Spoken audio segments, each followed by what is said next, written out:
Chapter 16. Reunions. We're getting the band back together. Sup, ponies? I can't believe he really did that. He took that piece of crap he calls a rifle and just flew away, that featherhead, while I was sleeping. Hey, LP, if you're listening to this, shove that rifle right up your ass. The radio paused for a moment. The feminine voice that had been talking didn't seem sad or worried, just angry. Alright, ponies, show must go on. DJ Good Stuff here, and you're listening to Radio 52.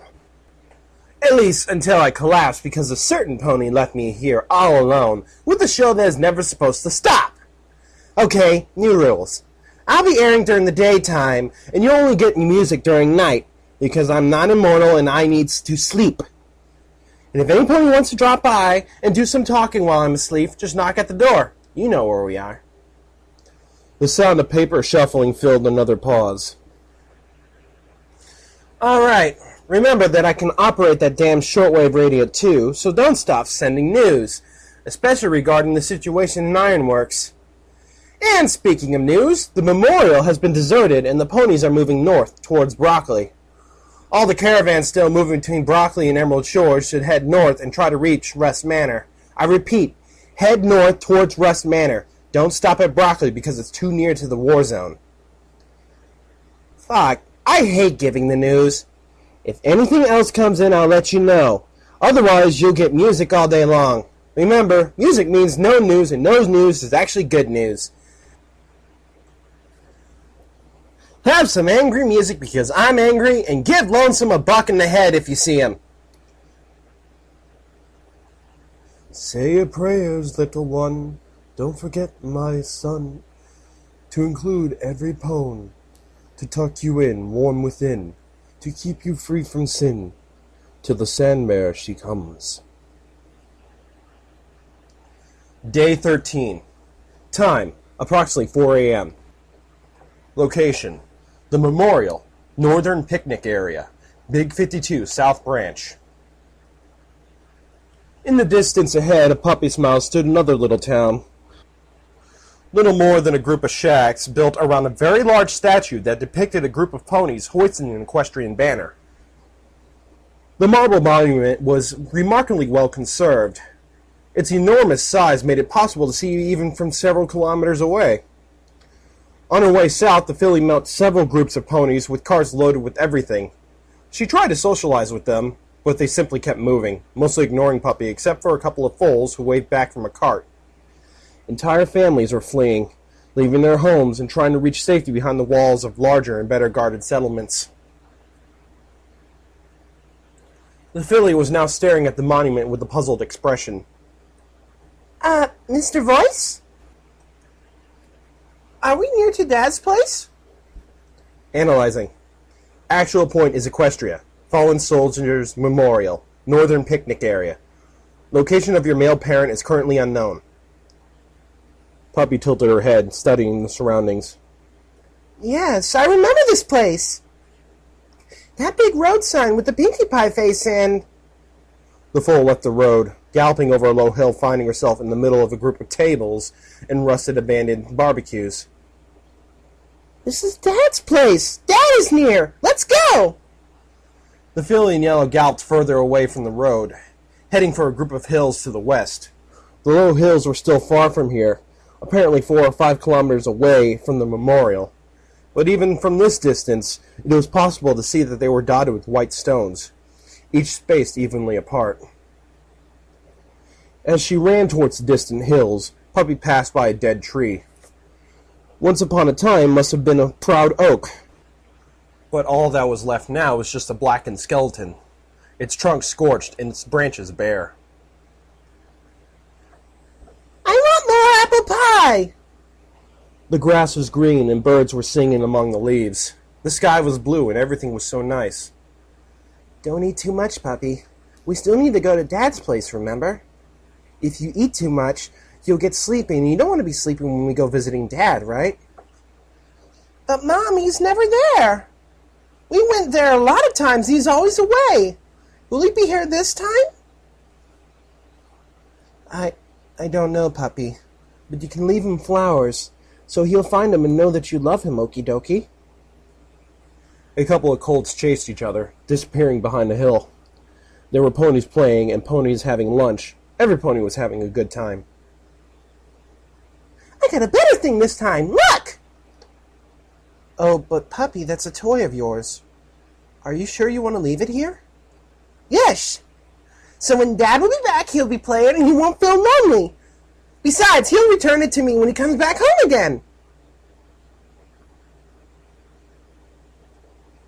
The distant sound of laughter filled the silence between mother and daughter. Mom, why are you crying? The filly stopped for a moment, looking at the big tree and trotting around it. She could clearly remember having a picnic in this place not earlier than in spring. Where had everything gone?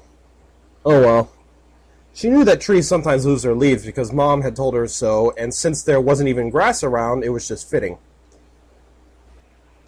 The filly trotted away towards the cemetery.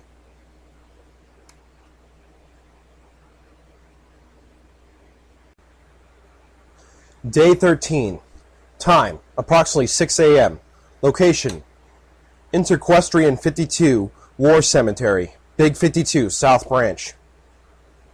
The tombs were all similar, consisting of small marble stones on which were engraved a name, a date, a cutie mark, and a few short words. Some stones were white and the other stones were black. But when Puppy asked her mom why they were different, she simply replied that the ponies napping there were more important than the others. Puppy didn't like that reply, since Dad was a very important pony, but he only had a white stone. So she decided to bring him some more flowers, just to show him that she was super sure he was the best dad ever. Warning. Receiving distress radio signal. Distance from the source, 200 meters. Signal identified. Device 009. Warning. Receiving new distress radio signal. Distance from the source, 250 meters. Signal identified. Device 020. Puppy tilted her head, confused. What? New radio music? I hope it's not like the last time where there was just a stupid pony saying endlessly, "Help me, we're doomed," and all those silliness. Negative. These are Ministry of Peace distress signals from other Mark IV suits. Receiving a third signal on a distance of 230 meters. Signal identified. Device 013. The filly sighed. Look, if it's not music, I don't care. Now let's go find Dad. Maybe he's back and we will go find Mom together. With these words, the foal headed towards a low hill with a statue of an alicorn on top. The hill was surrounded by a low metallic fence with several marble arches that led inside that area of the cemetery. A large main battle tank stood in front of the arch Puppy was going through. A brass plaque in front of the war machine explained that in this part of the graveyard were buried the fallen soldiers from the 3rd Armored Company. Steel flanks. There were also some commemorative words and a brief statement that explained how tanks nowadays weren't widely used on the front because of the new technological breakthroughs, and that this decommissioned machine had been left here to safeguard its sleeping brothers. The filly in yellow had been here more than once, so she already knew where to go and headed toward a specific grave. Seeing that the place was deserted, Puppy sighed and sat in front of the white stone. The cutie mark of a couple of keys was engraved on the marble surface, together with some writing. Captain Better Days. Tender husband and caring father, beloved by his wife Rainey and his daughter Puppy Smiles. The date was mostly unreadable, but it didn't matter very much to Puppy, since she was mostly interested in the grave itself. On a small mound sat an empty vase and a couple of plastic figures. The vase once contained flowers, but now is just filled with murky water and covered in mold. But the plastic figures still stood on the grave, looking back at Puppy. There were 2 molded plastic ponies, like those that were put inside cereal boxes. The first figure was a miniature Pinkie Pie, while the other was Rainbow Dash. Puppy sighed. He didn't take them. Why he never takes when I leave here? I was sure that you loved Pinkie Pie and Rainbow Dash. Touching the plastic blue Pegasus with a hoof, the filly continued. Stupid Dad. If he was a little more at home, Mommy could be happy. Oh well. Mom explained plenty of times it was okay if he didn't come home, and that she wasn't mad at him. The filly wasn't completely convinced, but something in her mother's eyes told her that she just had to accept that explanation. From the day Mom got angry because Puppy didn't want to come home until Dad came back with them too, the foal decided that she didn't want to see her mother cry and scream like that. So she decided to play along and leave something in this place every time she came here, hoping that one day Dad would realize that she and Mom still loved him, and maybe he would finally come back. Puppy cleared her voice and stated, Everything. Warning. The inventory management spell is not devised to operate more than one object at a time. Opening fast inventory scrolling by alphabetical order. State next when you are finished examining an object and need to move on. State stop or exit when you want to close this application and restore the usual inventory management program. An ashtray floated in front of Puppy. Next. Another ashtray appeared. Next. Yep, ashtray. Next. Again, an ashtray. Next. Did I say that Puppy usually scooped up every single shiny object she found on her way? This was going to take a while.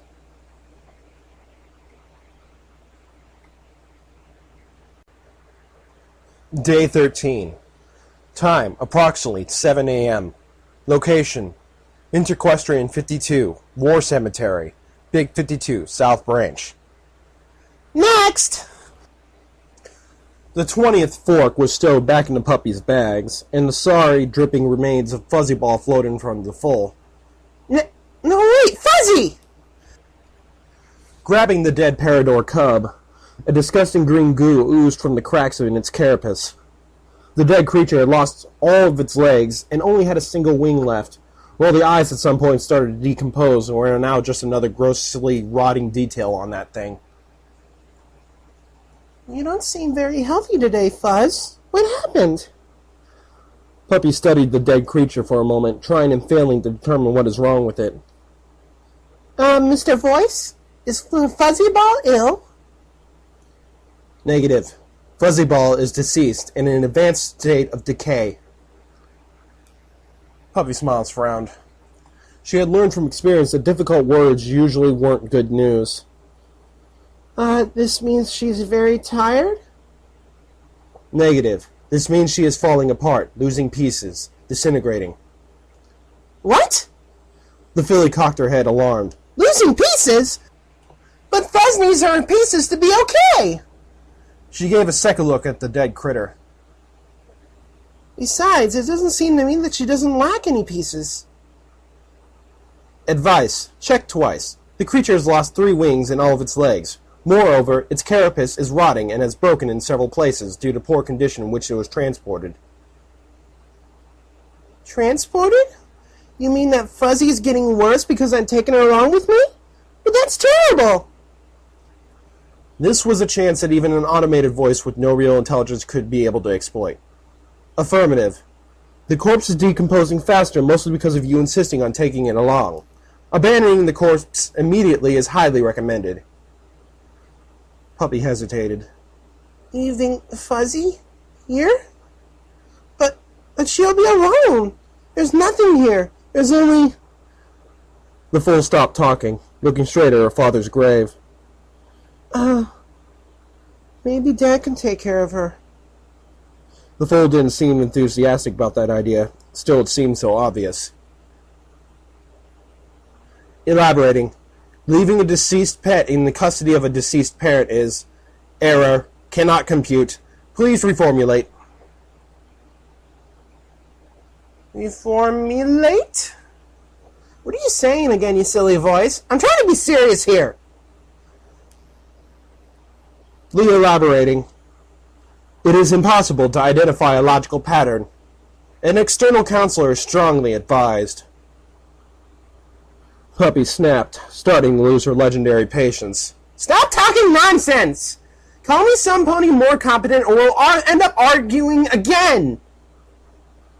The filly put her hooves on her helmet, as if she was rubbing her head. Really? Living with you can be a pain sometimes. Watcher's metallic voice interrupted the full machine quarrel. Puppy? What are you doing here in this place? It's dangerous! Turning towards the voice, the filly in yellow found a sprite bot floating to her left, but this time she couldn't smile at him. Oh, it's you, questioner. Watcher! Whatever. This isn't a good moment. Could you please come back some other time? The voice hesitated before replying. Sure, but I wanted to warn you. This place is not good for you. It's filled with, bad things that you must not see. Please, before I go, promise me that you'll get away from here immediately. Puppy snorted in frustration. I can't! I need help with Fuzzy Ball, but Mr. Voice is not helping at all. With these words, she showed her dead Parador to the sprite bot. God! Well, that thing is rotting! No, please, what is that? Don't tell me. Puppy, throw that thing away! What? But Fuzzy Ball is my very best pet friend. I love her and she loves me and we're having a lot of adventures together. But I don't want to abandon her. The fool hesitated, looking away. But? Pressed Watcher, since Puppy didn't seem eager to end the sentence and still hugged the corpse. But she is ill, and Mr. Voice says that she must rest. I could leave her with my dad, but it seems wrong. I didn't even ask him if I can keep her in. Your dad? You know where your dad is and you're still trotting alone through the wasteland? The robot's voice was growing with indignation. What kind of father could ever leave his... Watcher stopped abruptly, finally noticing the name on the grave that Puppy was sitting in front of.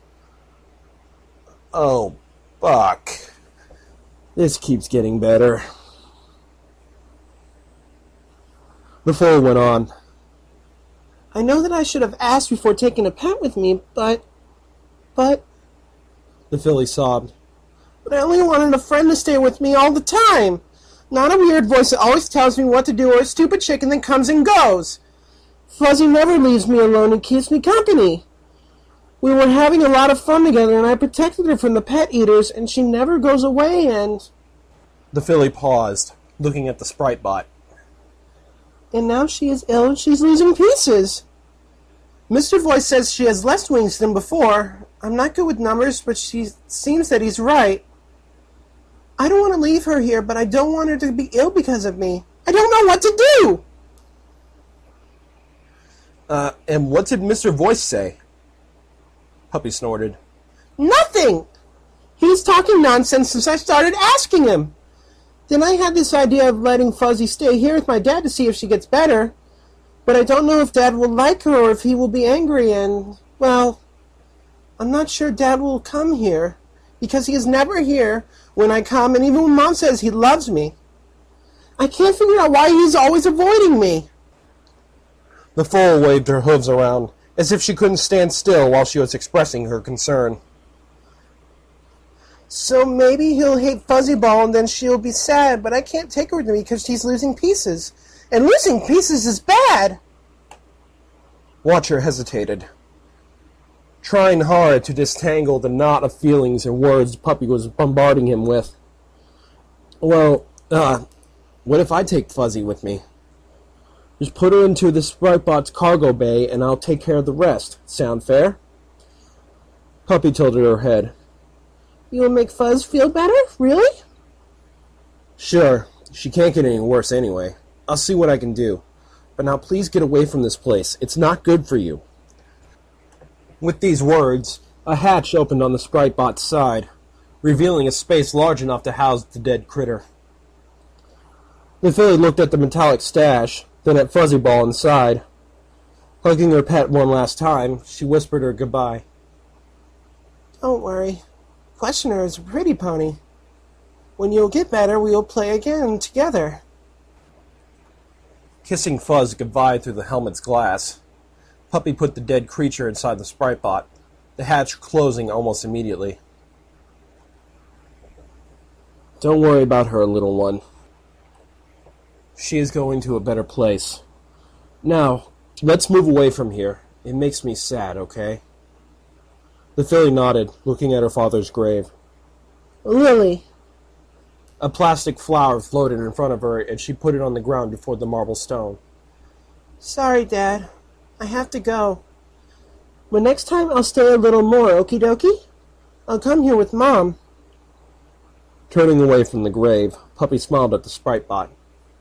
All right, I'm done. There was a pause before Watcher spoke again. You are a good filly, Puppy. The foal and the robot moved off along the road that headed away from the cemetery. Towards the memorial, the ponies on the large statue seemed to salute the fallen from across the distance, like an external link from those who have died fighting and those who are left, trying to win a war that in the end killed every pony.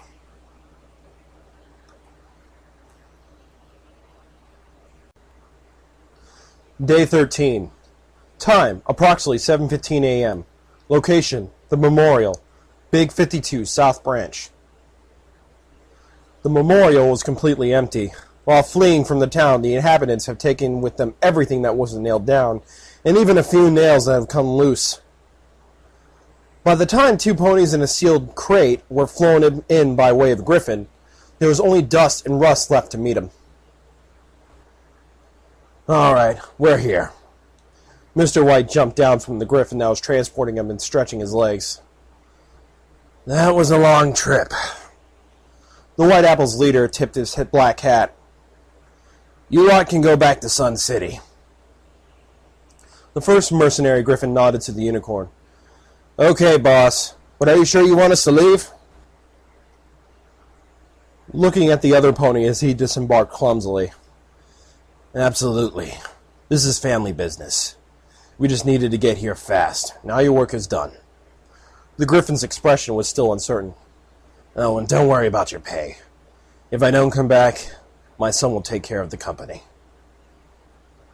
The winged lion shrugged and waved at the others. Okay, you heard the boss. Let's get out of here, lazy feathers. All 3 creatures took off to the ground and headed north. While Mr. White watched the Griffins flying away, Sage Brush dragged a heavy crate inside of a small shack made of plastic sheets and large road signs, complaining all the way. We can't take all of this stuff with us, Uncle White. It's too heavy! Don't worry, Sage. I'm planning to make camp here and then move fast, scouting the area. She can't be very far. I still can't see why you decided to run all the way out there just with me for company when we could simply call the guys. First of all, we had to get here fast, and we can't airlift all those ponies and equipment in time. Moreover, Russ Manor is paying good caps for our mercenaries. I don't see why we should lose earnings. Mr. White tapped his chin, trying to find something else to add. Besides, we aren't going to face the wild herd. We will just get the foal and head back, easy peasy. Sage Brush sighed. Did any pony ever tell you that you're weird? I know she saved our rumps, but you already gave her a reward for that. I think this foal retrieving mission is suicide. The stallion hesitated for a moment, his expression becoming thoughtful. Or you know something I don't. The White Hooves leader enveloped a pair of binoculars with his telekinesis and scouted the surrounding hilltops. Well, let's just say I asked some questions here and there, and it seems that wherever that foal goes, things change for the better.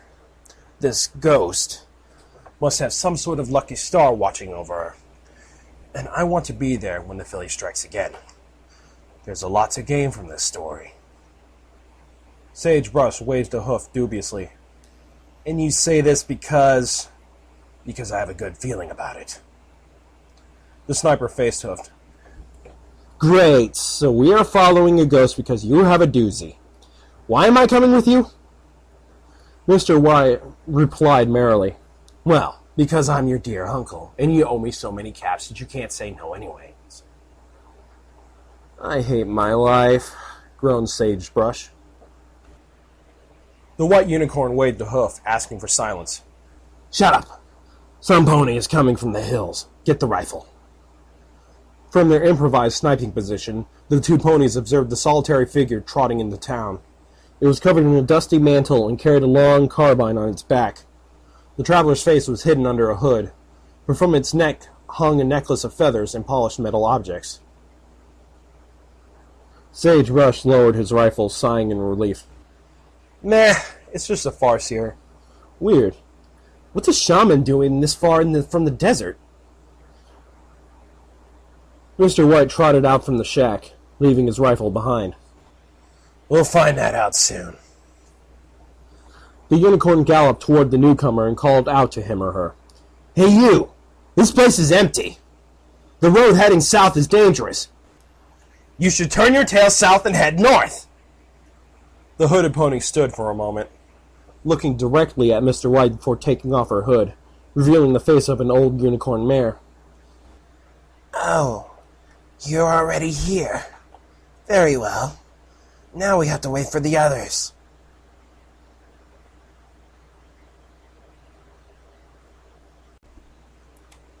Day 13. Time, approximately 7:30 a.m. Location, the Memorial outskirts, Big 52, South Branch. So, puppy, you never told me about that blue streak in your mane. How did you get it? The sprite bot floated alongside Puppy as they slowly made their way from the cemetery and towards the memorial. The graveyard gates were just a few hundred meters behind them. It was in Sun City. When Blue Voice told me all those meany things. I don't remember very well, but at some point I went to sleep, and when I woke up, my mane was all fancy. I see. You went to sleep and woke up with your mane changed. And what did Mr. Blue tell you? Puppy sighed. I already told you that. He said I was a robot and wanted to make a fool out of me. But I showed him that I was smarter. But that's an old story, since now we are friends. Beg your pardon? You're friends now? Didn't you kill him with that mag pulse shell?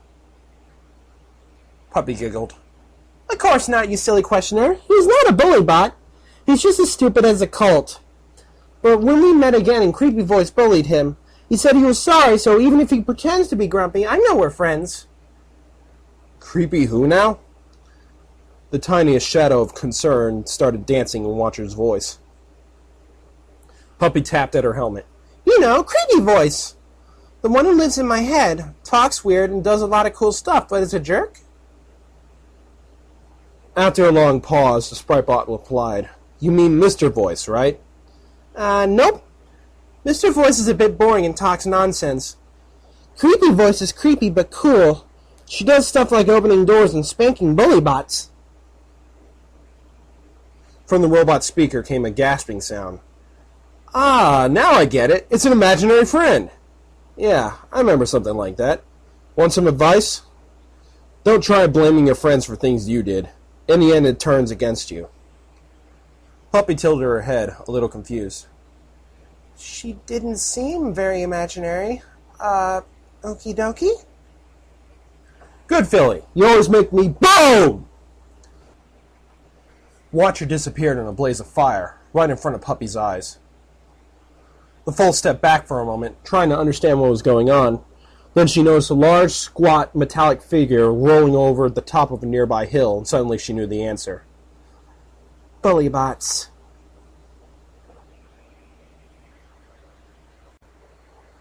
Day 13. Time, approximately 8 a.m. Location, the Memorial, Big 52, South Branch. Mr. White sat at the table inside the shack, while Miss Sagebrush finished cooking the oatmeal. All right, Long Ears. So when are these other ponies supposed to arrive? The mayor shrugged, continuing to look outside the window. We should move by tomorrow evening. Many are coming. So much blood. Brush turned towards the farseer. Hey, old hag, we aren't going to fight. We're just here to get that foal and go back to downtown. I don't care about your crazy visions. White waved a hoof at his nephew in an attempt to make him be quiet. You do the cooking. I do the talking. I think we already agreed on that. Turning back towards the mayor, he went on. So, what did you see? Long Ears closed her eyes. In my dreams, I see flames from the south, engulfing all in their path. In the blaze, a pink shade kept struggling. The flames danced around her, and they seemed to die for a moment as she passed them. The mayor paused for a moment before continuing. As the fire continued to sweep north, the shade reached the end of the road and turned into darkness. Mr. White frowned. Darkness? What did you mean by that? A black wave that ran behind the fire, devouring it, but not before it destroyed everything. The mayor sighed. And when the darkness devoured the fire, nothing was left. The whole road was just an empty, abandoned place. Well, that's boosting my motivation for sure, snapped Sagebrush. White, I say we go back to downtown and leave this fucking place. The white unicorn sighed, shaking his head and ignoring his nephew. So, why are we here? Longears looked away from the window. To stop a fire before it destroys everything, and then to reach the end of the road before the pink shadow does. Pink shadow, you say? Why does this make me think of you are referring to Lonesome Pony's ghost? The unicorn was still talking when a distant explosion got his attention. Artillery. Looking outside the window, Mr. White couldn't see any explosion, but it seemed to be quite distant, maybe 7 or 8 kilometers southeast. The wind didn't help. The White Apple's leader trotted outside, listening out for any more noises, but it was hard to tell if the sound he had heard was actually a distant gunfight or simply his imagination working too hard. Well, I guess that whatever it was, now it's gone. Let's get inside. A solitary figure was coming from the north, wearing a weathered duster and a leather hat. The unicorn whistled. Hey, you! This place is deserted! Go back to Broccoli! Again, the stallion's voice hesitated when he recognized the newcomer. Oh, the old mummy. Molten Gold quickened his pace and smiled as he approached Mr. White. Look who's here. White, of all the ponies I expected to meet, you are the last one. What are you doing in this outpost? Checking to see if something's worth taking? The unicorn frowned. Oh, I never steal your job, old mummy. No. We are checking on the situation with the wild herd. He paused for a moment, trying to read the ghoul's expression, but it wasn't an easy feat. So, what are you doing this near to the war zone? Some treasure hunting? The old grave robber snickered. Something like that. Let's say that I sent a package south without realizing how dangerous it was. Now I'm trying to put a patch on that mistake. This is something new. You being sorry for something. What happened? Are you getting old? To Mr. White's surprise, instead of replying immediately, Molten Gold turned his eyes away, looking south. Well, yes. But I don't want a kid to die because of me being the usual me. I have a foal to save. Slowly, Mr. White's expression of surprise changed to an amused smile, until he patted the ghoul on the shoulder. Welcome to the club. Come in. We have oatmeal and a hot mare inside.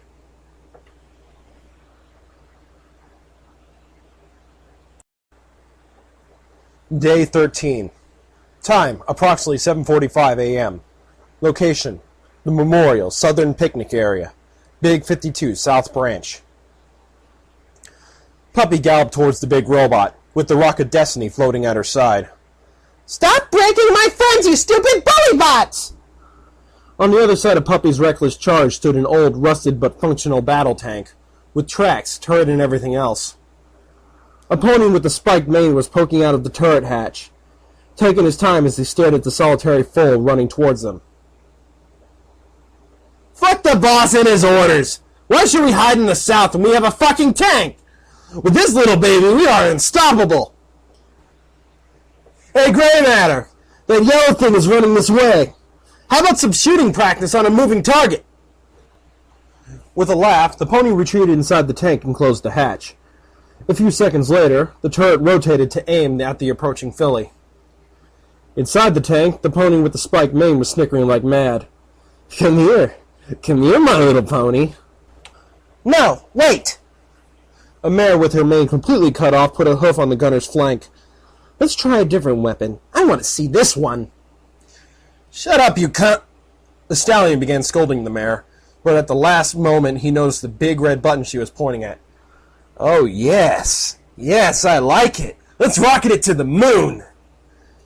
You two idiots, stop wasting time. Less talking, more shooting, snapped the driver, an earth pony stallion. The gunner snickered. Gee, you're such a whiner, Gray. Here, look at this! In the meantime, Puppy got a little more than halfway towards her target. Now that the big metal robot was near, she could see it had a large, bulky body with a round head and a long nose. Oh, it was one of those carts full of teapots. Wait, they weren't bully bots, they were carts! The filly stopped for a moment, sitting down and pondering on the nature of that thing. Okie dokie, what did she know? Usually there were ponies on the carts, but she couldn't see anyone on that one. Moreover, it broke Mr. Questioner's robot, and this was typical bullybot thing. So the odds were that it was a bullybot and not a cart. But to be perfectly sure, she decided to go and ask. In that moment, from the top of the tank's turret appeared a trail of white smoke that rocketed towards Puppy at ludicrous speed. It was like a big funny firework. Tee-hee, look! A Cloudmaker! Kaboom! The rocket hit just behind the filly, sending her flying towards the tank and leaving her in a small heap no more than 50 meters in front of it. Puppy's helmet was gone and the whole suit was peppered with holes. A thick curtain of pink mist was already forming around the foil while the suit read off its itinerary of damaged components. All right, he's a bullybot. Slowly, Puppy got back on her hooves and looked at the large metal monster that now stood in front of her. Her helmet was still missing, and through the mist her face was blurry and hard to identify, except for two burning pink eyes that shone in the cloud, making the whole thing glow with an eerie light. Yeah! Eat it, yellow whatever! The pony with the spiked mane was laughing crazily when the mare hit him in the flank again, causing him to snap in anger. What now, bitch? Hey, Top Gun, I think it's standing up. What the fuck is that? Gray Matter, stomp it! Alright, the wasteland is full of weird things, and some of them could survive a missile in the face, but being trampled by a tank was completely a different level of overwhelming your enemy, and the raider was sure that nothing could live through that. The tank launched itself onward, aiming for the foe, who was doing pretty much the same thing but from the opposite direction. When the two adversaries were almost on top of each other, Puppy jumped in the air, grabbing the vehicle's frontal plate with her hooves and pedaling in the air with her hind legs. It's on the tank! Lucky Charm, go up and shoot it! The driver brought the tank to a sudden halt, trying to make the filly lose her grip. But while Puppy managed to stay holding on, the gunner was thrown forward, bashing his head against the cannon's loading mechanism and knocking him unconscious. Don't worry, I'm on it! The mare levitated a submachine gun and opened the hull's frontal hatch, finding herself directly in front of the struggling foal in the middle of the pink cloud. Say goodbye, critter. Puppy heard a voice in front of her, something pony-like, but she couldn't tell. What the filly immediately recognized was the hail of bullets that pierced her head and her suit in several points, destroying what little of her helmet had managed to reform. Stop it, stupid bullybot! A new surge of motivation gave Puppy the strength to haul herself completely onto the tank's hull, just to look at a hatch that was rapidly closing again. Hey, do you think you can keep me outside? I am Puppy Smiles and I go wherever I want! The foal jumped on top of the turret, searching for something to hit with her faithful rock. Thick metal, some more metal, still metal, a glass thing, crash! Okay, more metal, an antenna, sling, sling, sling, done. A box. A box! Okay, get ready for a spanking! Puppy loved that line from Creepy Voice. It sounded so badass. Inside the tank, Lucky Charm was drowning in her own blood after breathing the pink mist. Top Gun was still unconscious, and Grey Matter was trying his best to make the mare drink a healing potion. Every pony was simply too busy to worry about the fall on the tank's roof that was hitting the missile rack with a stone. This was more or less when Mr. White heard the big explosion.